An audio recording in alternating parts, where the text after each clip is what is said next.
Hi guys, कैसे हैं आप सब लोग? I hope you all are good. तो चलिए बिना देरी किए शुरू करते हैं कहानी का आज का एपिसोड।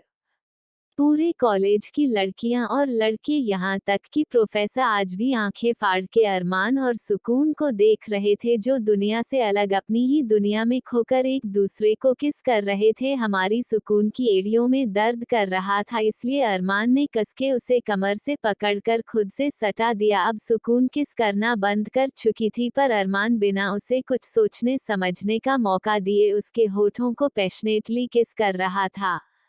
अब सुकून के होठों में दर्द होने लगा था, पर उसके दोनों हाथ अरमान के कब्जे में थे, जिससे वह चाह कर भी अरमान को नहीं रोक पा रही थी। आखिर जब सुकून को लगा कि अब वह सांस नहीं ले पा रही हैं, तब उसने धीरे से अरमान के होठों पर अपने दांत गड़ा दिए।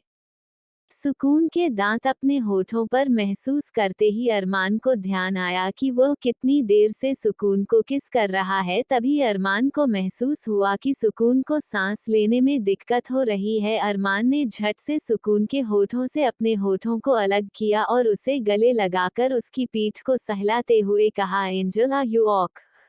अरमान के छोड़ते ही सुकून लंबी लंबी सांसें लेने लगी। उसने बिना कुछ कहे अपना सर हिला दिया। अरमान ने उसका सर अपने सीने पर रखा और पीठ को सहलाते हुए कहा, सॉरी, एम सॉरी।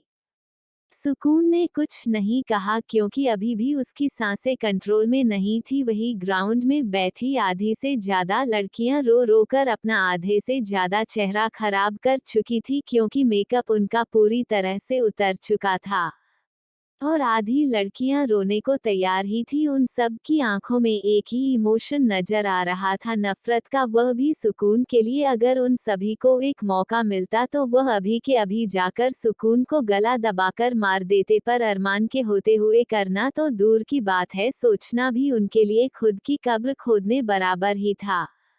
इसलिए सब अभी चुपचाप वहीं पर बैठे हुए अपने टूटे दिल को लेकर संभालने की कोशिश कर रही थी। वही इन सभी से ज्यादा अगर किसी का दिल टूटा हुआ महसूस हो रहा था तो वह था केविन। उसने खुद के धड़कते दिलों पर काबू पाकर कहा, आज भले ही ये तुम्हारी बाहों में है अरमान राठौड़, पर बहुत जल्दी ये तुमसे दूर होकर मेरी बाहों में होगी, जो भी हमेशा हमेशा के लिए। इतना कहकर केविन वहां से पलटकर ग्राउंड से बाहर चला गया। उसके पीछे पीछे ही उसके दोनों दोस्त भी चले गए।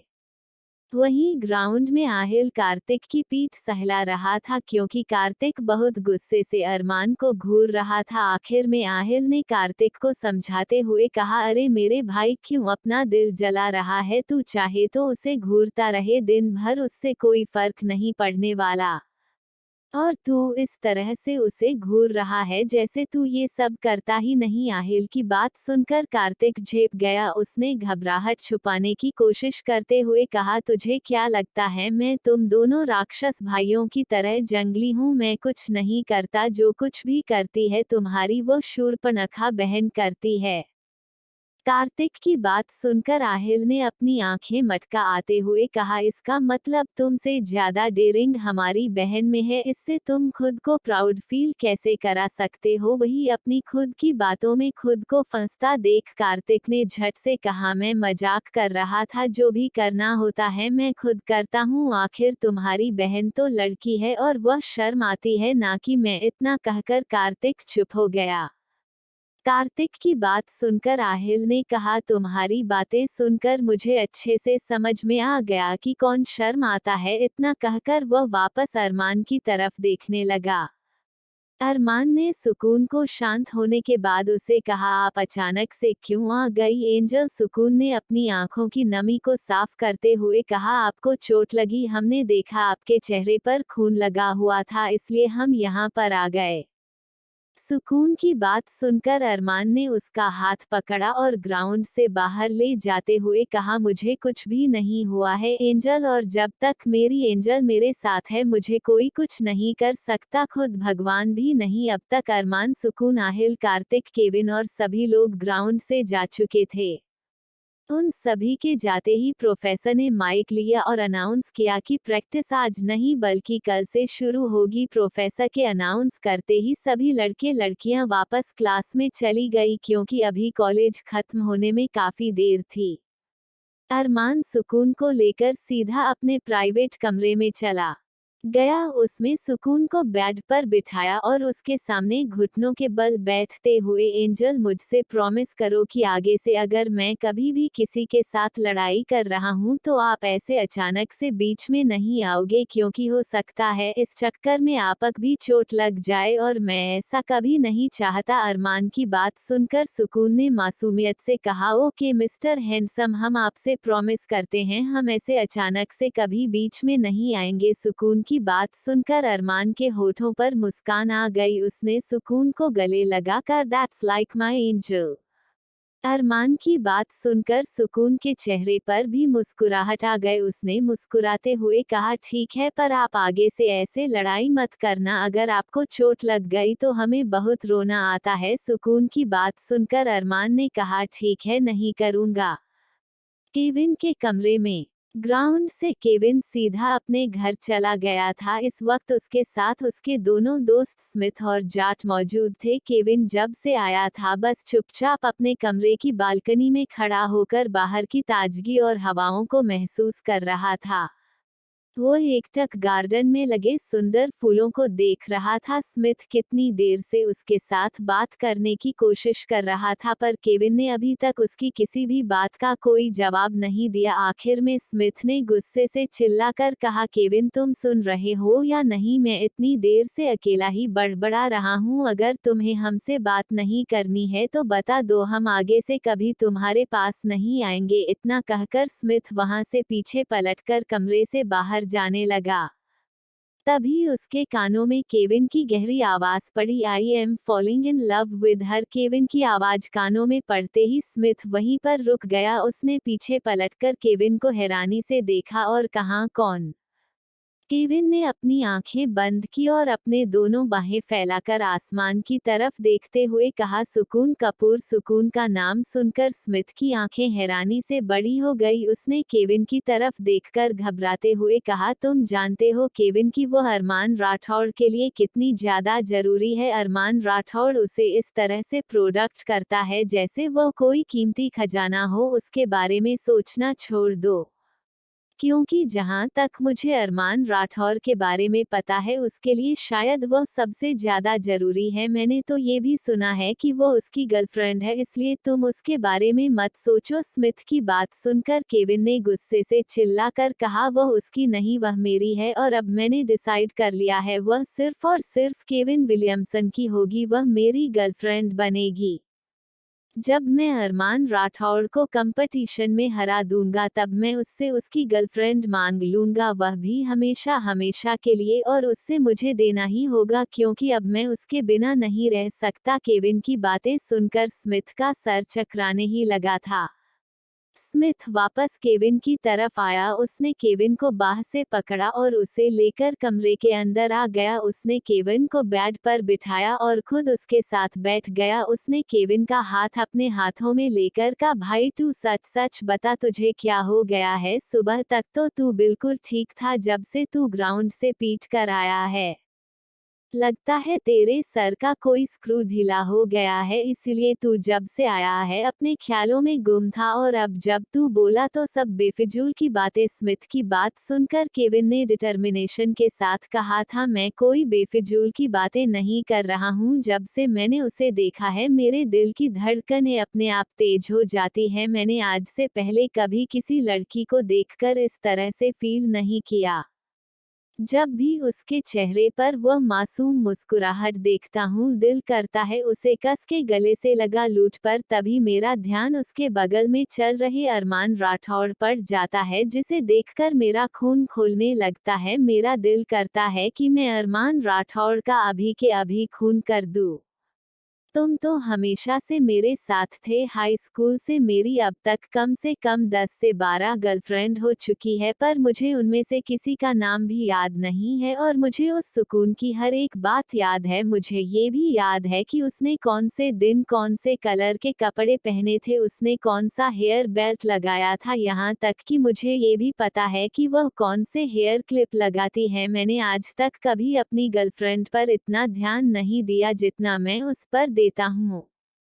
तो ये प्यार नहीं तो क्या है? और तुम चाहते हो कि मैं अपने पहले प्यार को इस तरह से खुद से दूर जाने दो? बिल्कुल नहीं, बचपन से मुझे कभी किसी का प्यार नहीं मिला। मॉम डैड ने अपनी फर्स्ट प्रायोरिटी बिजनेस को बनाया। बचपन से मुझे सिर्फ मेरी आया ने संभाला। मुझे तो ये भी नहीं पता कि माँ बाप का प्यार क्या होता है। भले ही मुझे कभी उन दोनों का प्यार नहीं मिला, पर मैं अपने इस प्यार को खुद से दूर नहीं जाने दूंगा।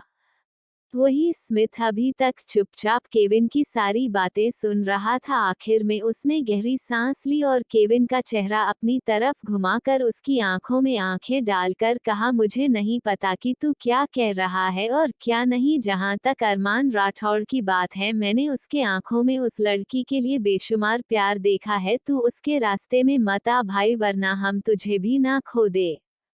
केविन ने एक फिकी स्माइल के साथ कहा, जिंदगी में तुम दोनों के अलावा कभी कोई नहीं था। मेरे माँ बाप को तो ये भी नहीं पता कि मैं कब घर आता हूँ और कब घर से जाता हूँ। उन्होंने बचपन से सिर्फ पैसे दिए हैं, प्यार कभी नहीं दिया। जो भी दिया तुम दोनों ने दिया। इतना कहकर उसने अपनी दोनों बाहें खोल दो। केविन की बात सुनकर स्मिथ और जाट दोनों उसके गले लग गए। तीनों दोस्त एक दूसरे को गले लगाकर खड़े थे। काफी देर तक एक दूसरे को गले लगाने के बाद तीनों एक दूसरे से अलग हुए। स्मिथ ने गहरी सांस ली और केविन की तरफ देखकर कहा, तू श्योर कि तुझे वह चाहिए? केविन ने स्मिथ की आंखों में आंखें डालकर कहा, मुझे वह हमेशा हमेशा के लिए खुद की बाहों में चाहिए। मैं उसे अपनी लाइफ पार्टनर बनाना चाहता हूँ। उसकी वह खूबसूरत सी आंखें मुझे रात को सोने नहीं देती। जब भी आंखें बंद करता हूँ, उसका मासूम सा चेहरा मेरी आंखों के सामने घूमता है। दिल कहता है कि अभी के अभी उसके पास चला जाऊं। केविन की बात सुनकर जाट ने कहा, इसका मतलब भाई तुझे तो पहली नजर वाला ही प्यार हो गया? जहां तक मुझे पता है, आज से पहले कभी तूने उसके साथ बात नहीं की। मतलब ये सिर्फ देखने से ही होने वाला प्यार है? उसकी बात सुनकर स्मिथ ने हंसते हुए कहा, और हाँ हुआ भी तो किससे? अपने दुश्मन की गर्लफ्रेंड से। इतना कहकर स्मिथ ठहाका मारकर हंसने लगा। उसे हंसता देख जाट भी हंसने लगा। दोनों लगातार हंस रहे थे। दोनों को हंसता देख केविन ने ज्यादा रिएक्ट नहीं किया। उसने अपनी आंखें बंद की। उसकी आंखों के सामने फिर से सुकून और अरमान को एक दूसरे को किस करते हुए देखने वाला सीन आ गया। उसने झट से अपनी आंखें खोलकर कहा, नहीं कभी नहीं। भले ही अब वह तुम्हारी है, पर बहुत जल्द वह मेरी होगी। अरमान राठौड़, तुम्हारा सुकून मेरी सुकून बनेगी हमेशा हमेशा के लिए। इतना कहकर केविन पीठ के बल बिस्तर पर दोनों हाथ फैलाकर लेट गया। उसके एक साइड पर आकर स्मिथ और दूसरी साइड पर आकर जाट लेट गया। तीनों दोस्त एक दूसरे से बातें करने लगे और कुछ देर बाद तीनों उसी तरह से सो गए। अरमान का विला। इस वक्त सभी लोग डाइनिंग टेबल पर डिनर कर रहे थे। स्कूल से आने के बाद किसी ने ज्यादा किसी से कुछ बात नहीं की थी। वही आरजू अभी भी डर रही थी, क्योंकि अरमान ने कहा था कि शाम को उसे उसकी पनिशमेंट मिलेगी। सबका डिनर हो जाने के बाद अरमान ने आरजू की तरफ देखा और कहा, तो तुम तैयार हो तुम्हारी पनिशमेंट के लिए? वही आरजू जो मजे से रसगुल्ले खा रही थी। अरमान की बात सुनकर बेचारी का रसगुल्ला वापस बाउल में गिर गया और बाउल से शक्कर का पानी उड़कर उसके मुंह पर आ गया। पर फिर भी उसका मूड रोने जैसा था। उसे देखकर ऐसा लग रहा था जैसे वह अभी के अभी चीख चीख कर चिल्लाना चाहती है, पर फिर भी गले से आवाज नहीं निकल रही। वहीं आरजू ने कुछ नहीं कहा। अरमान ने अपना हाथ पहुंचा और सुकून का मुंह साफ करते हुए कहा, तुम्हारी आज से पनिशमेंट यह है कि अगले 1 महीने तक तुम सुबह शाम दोपहर को सिर्फ उबली सब्जियां खाओगी। वही ये सुनकर आरजू, जो अभी तक खुद को रोने से रोकी हुई थी, जोर जोर से रोने लगी। इतनी जोर से रो रही थी कि वहां मौजूद सभी लोगों ने अपने कानों पर हाथ रख दिए थे। वही आदित्य तो टेबल के नीचे ही घुस गया था। उसने कस के अपने कान बंद किए हुए थे। उसने कहा, चुड़ैल चिल्लाना बंद करो। अभी तक मैं सिंगल हूँ। तुम्हारे इस तरह के चिल्लाने की वजह से मर गया तो मेरी होने वाली वाइफ का क्या होगा? उसकी बात सुनकर आरजू, जो गला फाड़कर रो रही थी, अचानक से चुप हो गई। उसने आवाज की दिशा में ध्यान दिया और टेबल के नीचे घुस गई। उसने कसके एक मुक्का आदित्य के पेड़ पर मार दिया। आदित्य ने कराहते हुए कहा, डायन कही कि उसने इतना ही कहा था कि आरजू ने उसके बालों को पकड़ा और खींचते हुए कहा, तू गीदड़ के बच्चे, तेरी हिम्मत कैसे हुई मुझे आरजू राठौड़ को डायन और चुड़ैल की, अब मैं तुझे बताता हूँ कि डायन और चुड़ैल में होती कैसे। इतना कहकर उसने आदित्य को बालों से खींचकर डाइनिंग टेबल से बाहर निकाला और जोर जोर से उसके बालों को खींचने लगी। आदित्य चिल्ला रहा था पर कोई भी उसकी मदद करने के लिए आगे नहीं आई, क्योंकि सबको उन दोनों को देखकर काफी मजा आ रहा था। अरमान ने सबको इग्नोर किया और सुकून का हाथ पकड़कर ऊपर जाने पर सुकून जाने को तैयार नहीं थी। उसे ये सब देखने में काफी मजा आ रहा था। उसने अरमान के हाथों से अपना हाथ छुड़ाया और कहा, देखने दो ना कितना मजा आ रहा है। सुकून की बात सुनकर अरमान ने गुस्से से घूरकर सुकून को देखा और कहा, एंजल। अरमान की स्ट्रिक्ट टोन सुनकर सुकून ने मुंह बनाया और मुंह फुलाकर अरमान के साथ ऊपर चली गई। कमरे में आकर उसने अरमान से कोई बात नहीं की। अरमान उसे लेकर सीधा वॉशरूम में चला गया। उसने सुकून को उसकी नाइट ड्रेस पहनाई और खुद भी अपने नाइट ड्रेस पहनकर बिस्तर पर आकर लेट गया।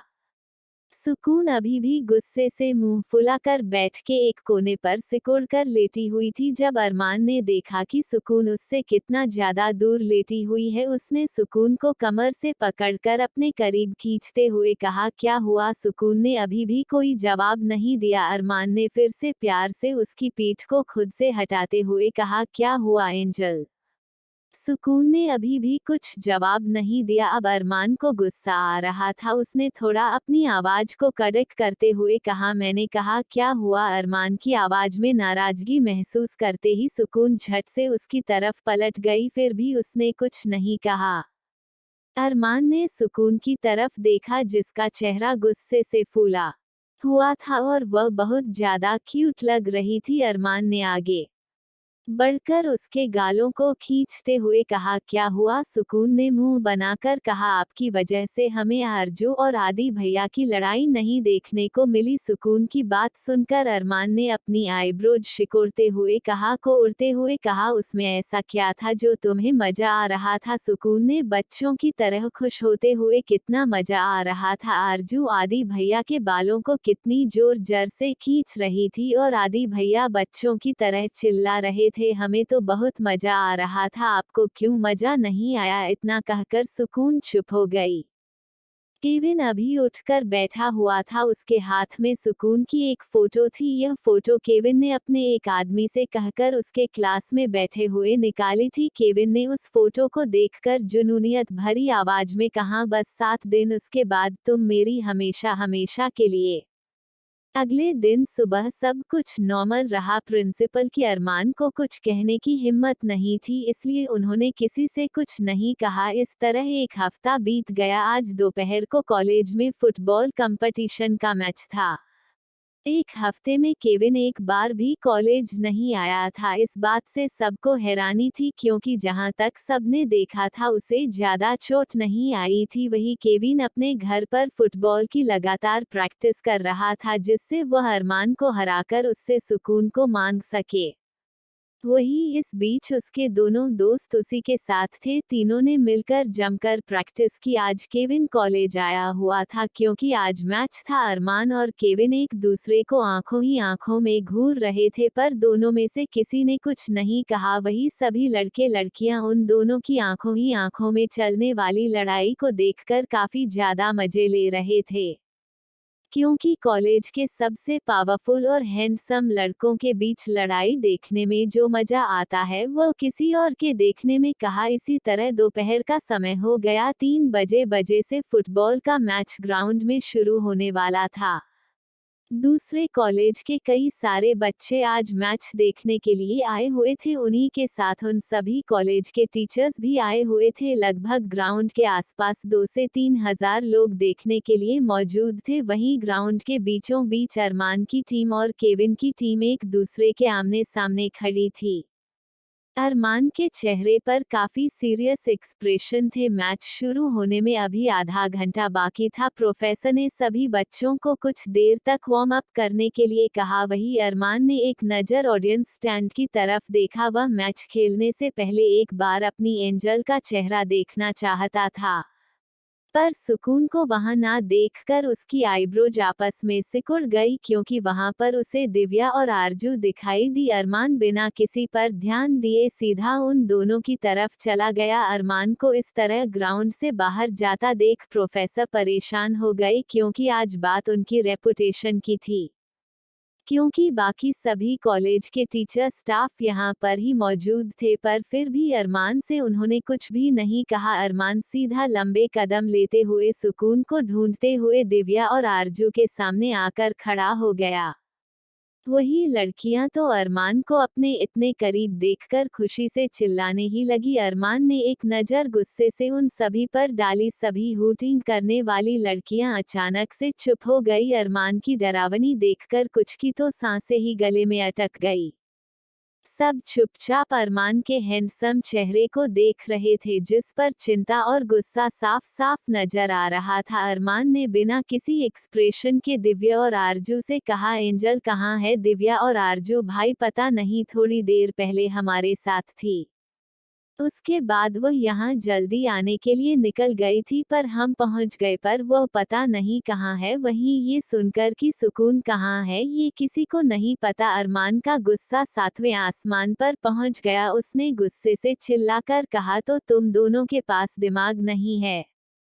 अभी तक तुमने किसी को बताया क्यों नहीं? अरमान की गुस्से भरी आवाज सुनकर आरजू ने डरते हुए कहा, भाई वह आपकी मैच थी और हमें लगा कि सुकून यहीं कहीं होगी, इसलिए हम दोनों अभी उसे ढूंढने के लिए ही जाने वाले थे। उन दोनों की बात सुनकर अरमान का गुस्सा सातवें आसमान पर चला गया। उसने गुस्से से चिल्लाते हुए कहा, अगर एंजल को कुछ भी हुआ तो तुम दोनों की मैं क्या हालत करूंगा ये तुम सोच लेना। वही उसके गुस्से से भरी आवाज सुनकर दिव्या और आरजू के पास खड़ी लड़कियां भी डर से कांपने लगी। अरमान को इतने गुस्से में देखकर ग्राउंड में खड़े कार्तिक और आहिल को कुछ अजीब लगा। वह दोनों भी सीधा ग्राउंड से अरमान की तरफ आ गए। अरमान गुस्से से स्टैंड से निकलकर अंदर स्कूल की तरफ जा रहा था। बीच में ही उसे कार्तिक और आहिल ने रोक लिया। कार्तिक ने पूछा, क्या हुआ? अरमान ने उसकी तरफ गुस्से भरी नजरों से देखा पर कुछ नहीं कहा। तभी पीछे से आरजू दौड़ते हुए आई। उसने अचानक से आकर कहा, सुकून नहीं मिल रही है, इसलिए भैया गुस्सा है। वही सुकून नहीं मिल रही है? ये बात सुनकर कार्तिक भी बहुत परेशान हो गया। आहिल ने कहा, पर वो गई कहाँ थी? दिव्या और आरजू ने यही बात कार्तिक और आहिल को बताई। उन दोनों की बात सुनकर कार्तिक ने कहा, पर प्रिंसेस ऐसे अकेली जा सकती है, जबकि आज जानती है वो कि अरमान और हमारा मैच है। वह तो कितनी ज्यादा एक्साइटेड थी हमारी मैच देखने के लिए, फिर वो कहाँ है? अरमान ने सबको इग्नोर किया और लंबे कदम लेते हुए सीधा अंदर चला गया। वहीं अरमान को गगरा ग्राउंड से जाता देख केविन के चेहरे पर जहरीली मुस्कान आ गई। उसने कहा, चाहे कुछ भी क्यों ना हो जाए अरमान राठौर, अगर तुम शाम तक भी अपनी एंजल को ढूंढोगे तब भी वह तुम्हें नहीं मिल पाएगी, क्योंकि वह मेरी कैद में है केविन विलियमसन की, और जब तक तुम उसे ढूंढोगे मैं आज का टाइम खत्म होकर तुम्हारी टीम को हारा हुआ घोषित कर दिया जाएगा, तो बिना किसी झंझट के गेम का विनर हुआ मैं केविन विलियमसन। इतना कहकर केविन शैतानी मुस्कुराहट अपने चेहरे पर लाकर अपने दोस्तों की तरफ देखने लगा। उसी की तरह उसके दोस्तों ने भी उसे उसी तरह की मुस्कुराहट दी। किसी का ध्यान भी उन तीनों के चेहरे के एक्सप्रेशन पर नहीं था। वहीं परे स्कूल में अरमान, कार्तिक, आहिल, दिव्या, आरजू, अनन्या, रोहन, राहिल, रेहान, काव्या, कीर्ति, आदित्य, अंश, वंश सभी लोग लगातार सुकून को ढूंढ रहे थे, पर अभी तक उन्हें सुकून कहीं भी नहीं मिली थी। वही अरमान की आंखें गुस्से से लाल हो चुकी थी। उसे देखकर ऐसा लग रहा था कि अगर सुकून के गायब होने में किसी का हाथ हुआ तो अरमान उस इंसान को जिंदा जला देगा। अरमान गुस्से से सुकून को पूरे कमरे में जोर जोर से चिल्लाकर ढूंढ रहा था। इस वक्त अरमान के माथे की नसें तनी हुई थी।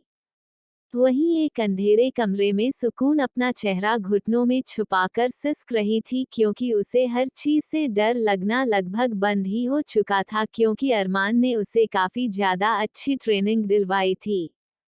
पर अरमान सुकून के दिल से एक डर नहीं निकाल पाया था, वो था अंधेरे का डर। सुकून अभी भी रो रही थी, उसे अंधेरे कमरे से काफी डर लगता था और उसे सांस लेने में भी दिक्कत होती थी। सुकून जिस कमरे के अंदर थी उस कमरे में सिर्फ अंधेरा ही अंधेरा था। कमरा काफी पुराना लग रहा था, कमरे में चारों तरफ धूल ही धूल थी जिस वजह से सुकून को सांस लेने में परेशानी हो रही थी क्योंकि सुकून को धूल और गंदगी से एलर्जी थी। सुकून के हाथों पर लाल कलर के धब्बे आना शुरू हो गए थे। सुकून ने गहरी सांसें लेते हुए कहा, हैंडसम आप कहाँ हो, हमें यहाँ अच्छा नहीं लग रहा, हमें यहाँ से निकालो। सुकून की आवाज भी अब धीमी हो रही थी क्योंकि उसकी आंखों के सामने अब धीरे धीरे अंधेरा छा रहा था। आखिर में सुकून खुद को संभाल नहीं पाई और बेहोश होकर जमीन पर गिर गई। अरमान जो कि उस कमरे के बगल से ही गुजर रहा था, उसकी धड़कन अचानक से बढ़ गई। उसने अपने दिल पर हाथ रखा और जैसे ही उस कमरे के सामने से गुजरने को हुआ, धड़कनें फिर से बढ़ गई। अरमान वहां पर आकर रुक गया। अरमान के रुकते ही उसके धड़कनें फिर से नॉर्मल हो गई।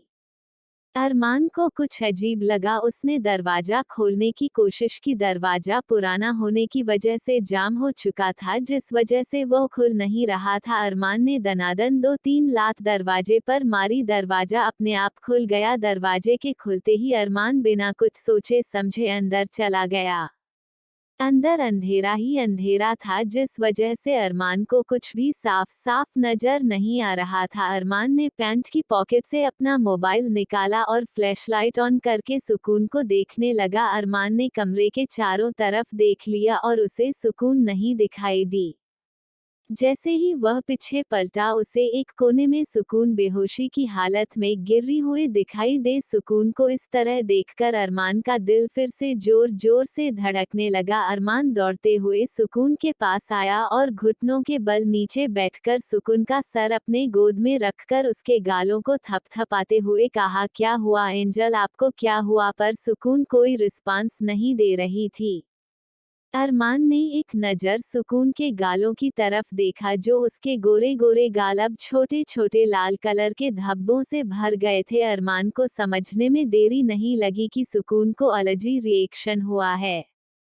अरमान ने जल्दी से अपना मोबाइल पैंट की पॉकेट में की जेब में रखा और सुकून को गोद में उठाकर कमरे से बाहर भागना। अंधेरे से निकलने के बाद अरमान ने सुकून को देखा जिसका पूरा चेहरा हाथ पैर लाल लाल दानों से भरा हुआ था। ये देखकर अरमान की आंखें से अंगारों की तरह लाल हो गए। अरमान में सुकून की तरफ देखकर, एक बार मुझे पता चल जाए कि सबके पीछे किसका हाथ है, आई प्रॉमिस यू एंगल। जिस किसी का भी ये प्लान था उसकी हालत में हद से ज्यादा पूरी कर दूंगा। इतना कहकर अरमान सुकून को लेकर कॉलेज में बने मेडिकल टीम की तरफ भागा। वही सुकून को ढूंढ रहे कार्तिक की नजर भी अरमान के हाथ में बेहोश पड़ी सुकून पर गए जिसे देखकर कार्तिक की धड़कन भी तेज हो गई। कार्तिक भी बेधड़क अरमान की तरफ दौड़कर आ गया।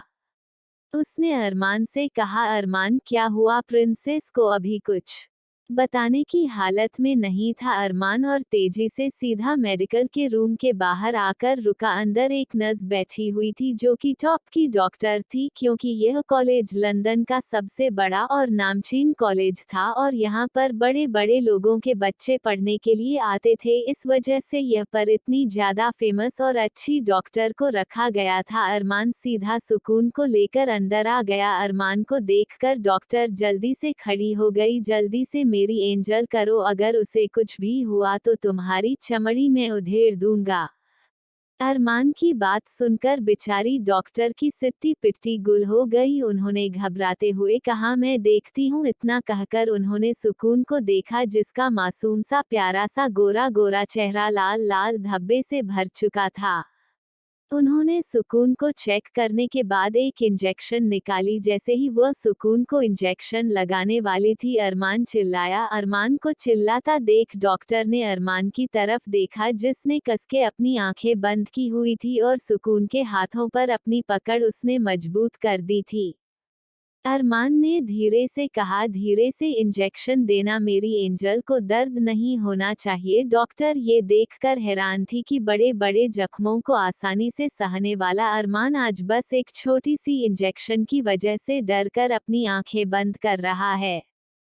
अरमान कैसे अपनी एंजल को चोट पहुंचते हुए अपनी आंखों के सामने देख सकता था। उसने अपनी नज़र एक दूसरी तरफ फेर ली। डॉक्टर ने जल्दी से सुकून को इंजेक्शन दे दिया। डॉक्टर के इंजेक्शन लगाते हुए उन्होंने धीरे से अरमान की तरफ देखा, जो अभी भी अपनी आंखें मिचकर दूसरी तरफ देख रहा था।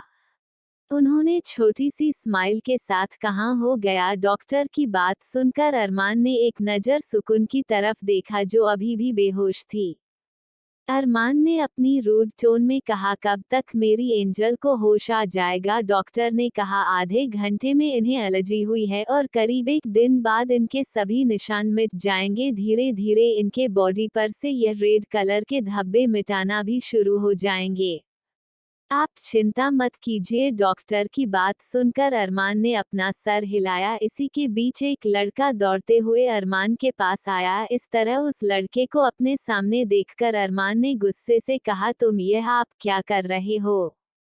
उस लड़के ने बेचारे ने हकलाते हुए कहा, वह प्रोफेसर ने कहा है कि मैं तुम्हें बुलाकर लाऊं, मैच में बस 5 मिनट ही रह गए हैं। तभी अरमान को ध्यान आया कि वह ग्राउंड से सीधा यहाँ पर सुकून को ढूंढने के लिए आ गया था। सुकून को ऐसी जगह पर बंद करके रखा गया था जहाँ पर कोई सोच भी नहीं सकता। सुकून को स्कूल के बेसमेंट के एक अंधेरे कमरे में, जहाँ पर टूटा फूटा सामान रखा जाता था, वहाँ पर किसी ने बंद कर दिया था।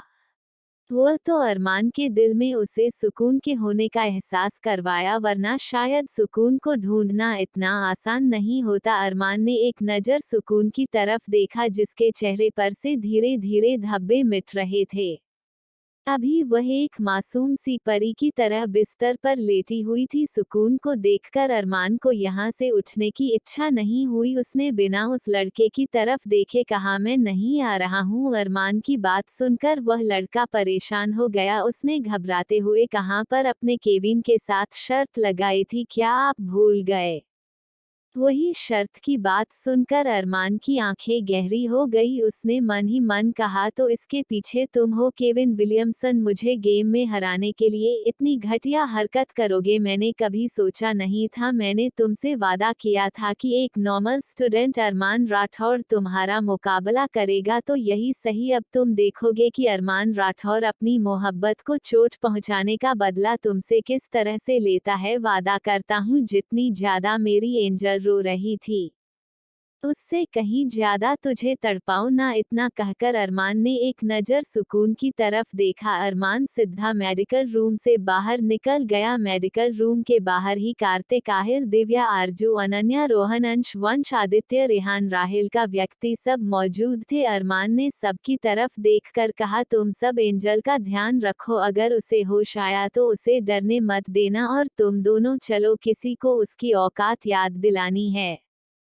इतना कहकर अरमान ने कार्तिक और आहिल की तरफ देखा। आहिल और कार्तिक अरमान की बातों का मतलब अच्छे से समझ गए, क्योंकि अब तक उन दोनों को भी यही लग रहा था कि मैच में अरमान को हराने के लिए ये चाल जरूर केविन नहीं चली होगी, जिस वजह से उन दोनों की आंखें भी गुस्से से लाल थी। उनकी बात सुनकर सभी लोगों ने अपना सर हिलाया, क्योंकि उन लोगों के लिए मैच से कहीं ज्यादा जरूरी सुकून की तबीयत थी।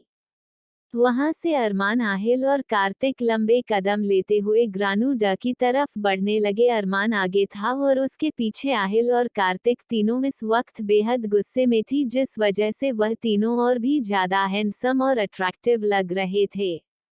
ऊपर से इतनी देर तक सुकून को ढूंढने की वजह से पसीने की वजह से उनकी टी शर्ट उनकी बॉडी से चिपक गई थी, जिस वजह से उनका हॉट एंड सेक्सी फिगर और भी ज्यादा अच्छे से निकल कर आ रहा था, जिसे देखकर लड़कियां पागल हो रही थी। लड़कियां एकदम छिछोरियों की तरह सीटी मार रही थी और हुटिंग कर रही थी, पर तीनों ने सबको इग्नोर किया और आकर सीधा अपनी टीम के साथ खड़े हो गए। उन तीनों को आता देख प्रोफेसर ने गहरी सांस ली, क्योंकि अब बस 1 मिनट ही बचा था मैच शुरू होने में। वही उन तीनों को वापस आता देख के केविन और उसके दोस्त के चेहरे से मुस्कुराहट गायब हो गई। फिर भी केविन ने खुद को संभाल कर उन तीनों की तरफ देखकर ठीक ही मुस्कुराहट दी, पर तीनों केविन को इस तरह से घूर रहे थे जैसे अगर अभी मौका मिले तो उसे कच्चा खा जाए। अरमान की आंखों में कुछ अलग भाव नजर आ रहे थे जिसे देखकर एक पल के लिए केविन भी डर गया, पर उसने खुद को संभाला। फ्लैग के हिलाते ही मैच शुरू हुआ। इसी के साथ फुटबॉल के पीछे सभी लोग दौड़ने लगे। अरमान के हाथ में इस वक्त फुटबॉल था और वह फुटबॉल को अपने पैरों की मदद से सबके बीच में से निकालकर गोल की तरफ ले जा रहा था। अरमान को रोकने की मंशा से केविन उसके सामने आकर खड़ा हो गया। अरमान ने अपने आप को पूरी तरह से मूव किया और बॉल लेकर सीधा पलटकर दूसरी तरफ से गोल करने के लिए दौड़ने लगा। उसका यह अलग मूव देखकर सब लोग हैरान हो गए। वही केविन फिर से अरमान के पीछे दौड़ा, पर वह अरमान को नहीं रोक पाए। अरमान ने झट से एक गोल किया। गोलकीपर ने गोल को रोकने की कोशिश की, पर अरमान का गोल काफी स्ट्रांग का था, जिस वजह से गोलकीपर उसे नहीं रोक पाया। इसी के साथ अरमान की टीम का पहला गोल हो। इसी तरह अरमान, आहिल और कार्तिक गुस्से और नफरत की आग में लगातार गोल पर गोल कर रहे थे। बेचारे केविन को कुछ समझ ही नहीं आ रहा था कि यह उसके साथ क्या हो रहा। केविन की टीम का एक भी गोल नहीं हो रहा था। वही क्या, बस में मौजूद सभी लड़कियां अरमान की और भी ज्यादा दीवानी हो रही थी। अरमान खेलते हुए किसी राजकुमार से कम नहीं लग रहा था। ऊपर से उसकी बॉडी जो पसीने से भीगी होने के कारण सोने की तरह चमक रही थी। आखिर में अरमान ने आखिरी गोल किया। इसी के साथ टाइम खत्म हो गया और अरमान की टीम 7-0 के अंतर से जीत गई। सभी लोग हैरानी से हनुमान को देख रहे थे। मैच जीतने के बाद अरमान ने अपनी पसीने से भीगी हुई टी-शर्ट निकालकर जमीन पर फेंकी। अरमान की यह हरकत देखकर लड़कियों की आंखें बड़ी बड़ी हो गई, क्योंकि अब उन सब के सामने अरमान का गठीला बदन था। एक 18 साल के लड़के का इतना परफेक्ट फिगर देखकर उन सभी की आंखें बड़ी बड़ी हो गई। उसकी आंखों में अरमान के लिए लस्ट साफ साफ नजर आ रही थी। वही केविन की हालत काटो तो खून नहीं हो गई थी। यह वही केविन था जिसने अरमान को चैलेंज किया था कि वह अरमान के सामने फुटबॉल में आज जीतकर दिखाएगा, पर आज वह एक भी गोल नहीं कर पाएगा। और गलती कहीं ना कहीं इसमें केविन की थी। अगर उसने अरमान, कार्तिक और आहिल को इतना गुस्सा ना दिलाया होता तो वह किसी पागल सांड की तरह फुटबॉल नहीं खेल रहे होते, तो शायद केविन एक तो गोल कर ही देता।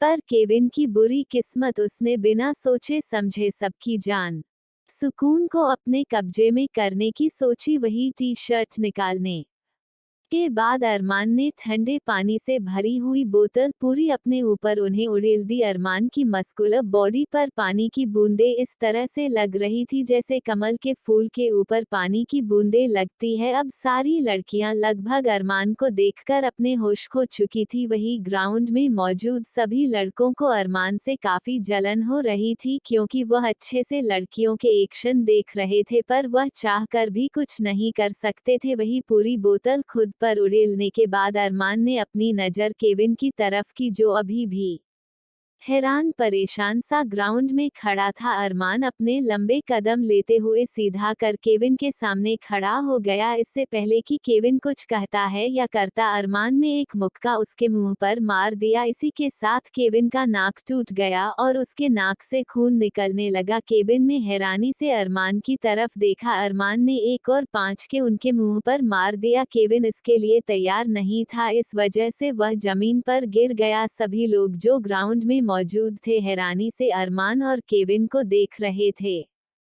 बाकी की लड़ाई अगले एपिसोड में उसके बाद ली पाएगा और केविन की सजा बहुत ही खतरनाक होने वाली है। पर केविन का कैरेक्टर अभी खत्म नहीं होने वाला है, आगे वह एक बड़ा विलेन बनकर आएगा। तब तक के लिए बाय बाय, सी यू। सो अच्छा, मैं बता देती हूँ, आरोन, केविन और जेसिका तीनों बहुत बड़े विलेन बनकर आएंगे जो कि अरमान और सुकून की जिंदगी में उथल पुथल मचा कर रख देंगे। पर सुकून अपनी समझदारी और अरमान के खातिर उन तीनों को छोड़ेगी नहीं। कभी कभी लड़कियां भी होनी चाहिए, सिर्फ अरमान क्यों हमेशा सजा दे, सबको सुकून भी देगी।